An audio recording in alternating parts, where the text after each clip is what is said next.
Hello, my name is Captain Aaron Floden. I'm currently an F-16 pilot stationed with the 93rd Fighter Squadron down in Homestead, Florida. My current role, the acting chief of weapons and tactics for our weapons shop here at the squadron. In terms of things that I've done with regards to national security, participated in Operation Noble Eagle, which is flying caps overwatch of the president wherever he has traveled. And in recent days, it's been pretty close to us down here in Florida. In terms of warfare and air power, took part in Operation Freedom Sentinel, Operation Resolute Support in Afghanistan in the last part of 2016. In terms of joint operations, I've taken part in exercises with Canadian, Greek, Dutch, Israeli governments, as well as several others in large-scale organizations, both here in the United States, in Canada, and in Europe. In terms of the part of the reading that changed my perspective most, it really has to do with my experience. So my experience in combat operations has been all in the joint environment in Afghanistan and CENTCOM.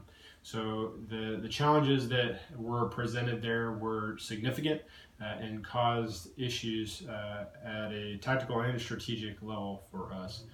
So in reading through the material, I went into it with that lens of someone who had been frustrated with the process, with I guess the tumultuous issues that come along with integrating with foreign governments, whether it be language barriers, rules of engagement, or even simple tactical issues.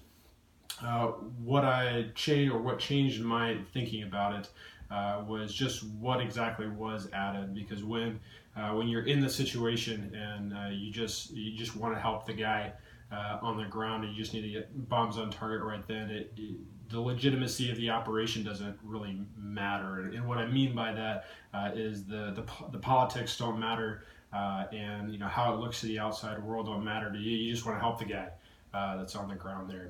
But in reading through some of the material, conducting these joint operations and all of the pain really that goes along with that, and all of the frustration from the operator's standpoint, there are legitimate reasons why we do that, and how that helps us on the world stage. And when we bring more partners into the equation, that helps us in the end game in the long run with how we win these wars and how we do conflict over the long term. So that was the part that influenced me most from the reading. In terms of what I think is the most critical issue for us moving forward, I think there's really two that are somewhat intertwined, and one is how we interact with technology. So we have an iPhone, we have a smartphone that tracks our position, we have a smartwatch or a Fitbit or some sort of wearable technology that tells us how many steps we took that day.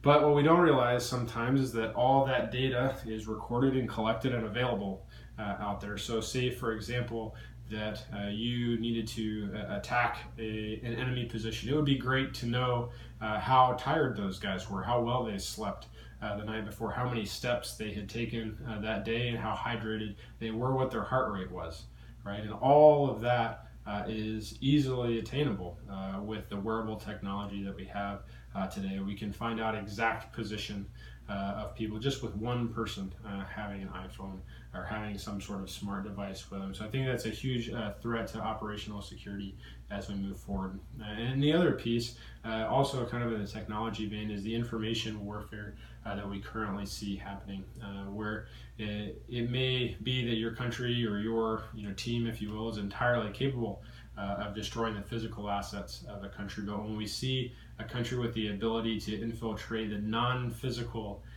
boundaries of a country, when they start to infiltrate the culture, infiltrate the mind, and destroy confidence in local systems of elections or the free press, I think that is something that transcends our normal thinking about warfare, and something that I think is a huge threat moving forward, and something that we should all be aware of and give its proper due.